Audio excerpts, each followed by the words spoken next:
से ये बीजेपी पर ज़्यादा धर्म बांट रही थी। इसी प्रकार से जिन्होंने पूरा संविधान बनाया, जिसमें 36 बिरादरी को और पूरे हिंदुस्तान को एक रोया, उस आदमी के बारे में बार बार ऐसी बात करना, इसे लगता है कि बीजेपी जिस प्रकार से समाज को बिल्कुल बांटना चाहते हैं। अम्बेडकर साहब 36 बिरादरी के नेता थे, उन्हीं के दिए हुए संविधान पर हम सांस ले रहे हैं, उन्हीं के दिए हुए मौलिक अधिकार को प्राप्त कर रहे हैं। हम इसका विरोध करते हैं और जब तक गृह मंत्री माफी नहीं मांगेगा हम ऐसे प्रदर्शन करते रहेंगे। बाबा साहब का अपमान किया, पूरे देश ने देखा, इनकी मानसिकता का पता लगाया कि बीजेपी के मन में क्या है।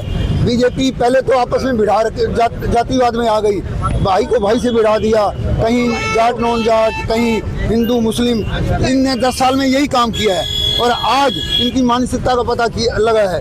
आज जब इनके विरुद्ध रोष प्रदर्शन हुआ तो उसको भटकाने के लिए इन लोगों ने धक्का मुक्की की, दादागिरी की सारी हदें पार कर दी इन लोगों ने। ऐसा थोड़ा होता है, इतनी गंदी राजनीति की इन्होंने। राहुल गांधी को धक्के दे रहे हैं, मल्लिकार्जुन जी को धक्के दे रहे हैं, इनको शर्म नहीं आती। ऐसी राजनीति नहीं करनी चाहिए, राजनीति स्वच्छ हो। लेकिन अपने गृह मंत्री की राजनीति स्वच्छ नहीं है, उसकी बुद्धि ही ऐसी है, उसकी बुद्धि में ये है कि बदला लो।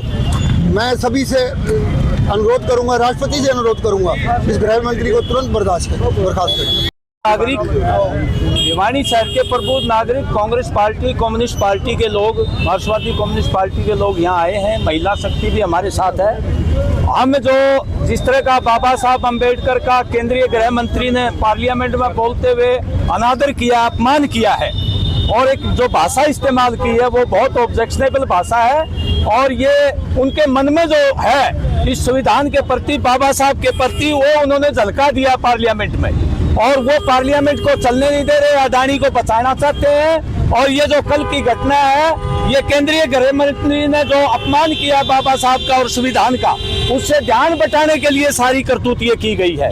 झूठी FIR की गई है विपक्ष के नेता पर और वो ध्यान बटाना चाहते हैं। इसलिए हम मांग करते हैं कि तुरंत गृह मंत्री को बर्खास्त करे प्रधानमंत्री, क्योंकि जो संविधान निर्माता है और हमारे देश में करोड़ों करोड़ों गरीबों की, जिन्होंने सुध ली है, महिलाओं की सुध ली है और संविधान में बराबरी दी है, उसके प्रति हिकारत की दृष्टि से जो केंद्रीय गृह मंत्री देख रहे हैं और भाषा बोल रहे हैं, वो गृह मंत्री के लायक नहीं है। उनको तुरंत पद से हटाया जाए और जो ने माफी मांगे केंद्रीय गृह मंत्री, जो बाबा साहब के प्रति अपमान की जो भाषा बोली है। और भाजपा सरकार लोकतंत्र को कुचल रही है, तानाशाही पर उतराई है, विपक्ष को बोलने नहीं देती। विपक्ष जब विरोध कर रहा था तो उनको जुलूस लेने की क्या जरूरत थी, शांति करने की जरूरत थी, लेकिन जानबूझ के वो जो ने घटना को जो ध्यान डाइवर्ट करने के लिए ऐसा काम उन्होंने किया है, ताकि जो ने विपक्ष के लोगों को दबाया जा सके और बहाना बनाया जा सके, इस घटना से ध्यान बटाया जा सके।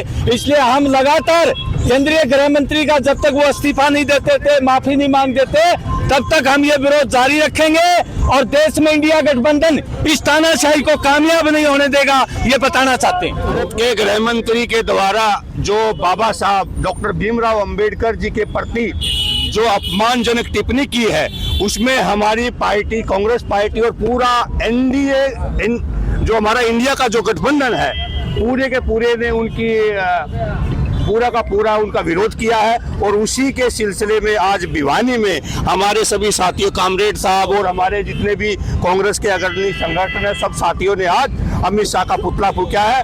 और अभी वहाँ पे हम DC महोदय को हम ज्ञापन देंगे।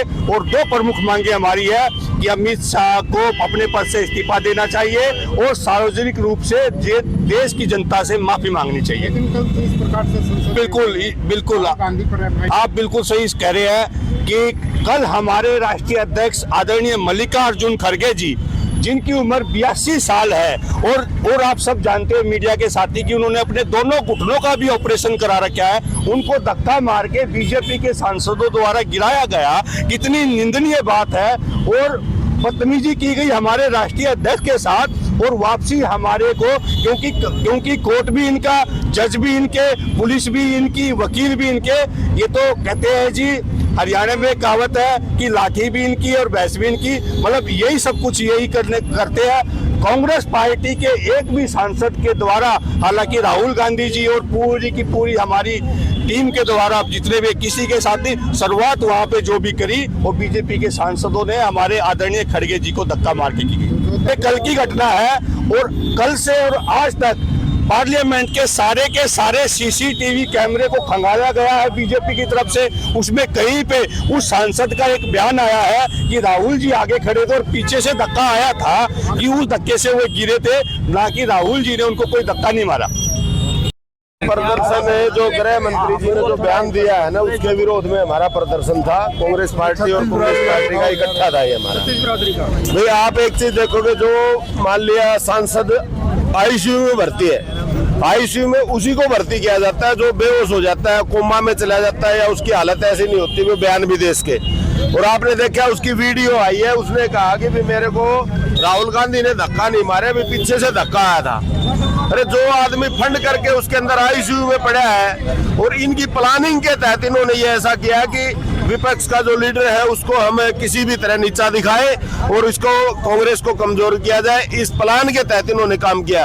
और आज इन्होंने ये दर्शा दिया है, क्योंकि ये लोग संविधान को मानने वाले नहीं है, इन्होंने कभी तिरंगे का सम्मान नहीं किया। ये वो आदमी जो शहीदों के खिलाफ मुकदमे लड़े, इन्होंने उनको जेलें करवाई, फांसी लटकवाई इन लोगों ने, और उन आदमियों का सरकार है। और मैं इनसे कहना चाहता हूँ कि या तो समय रहते समझ जाए, ना पब्लिक इनको समझा देगी। ये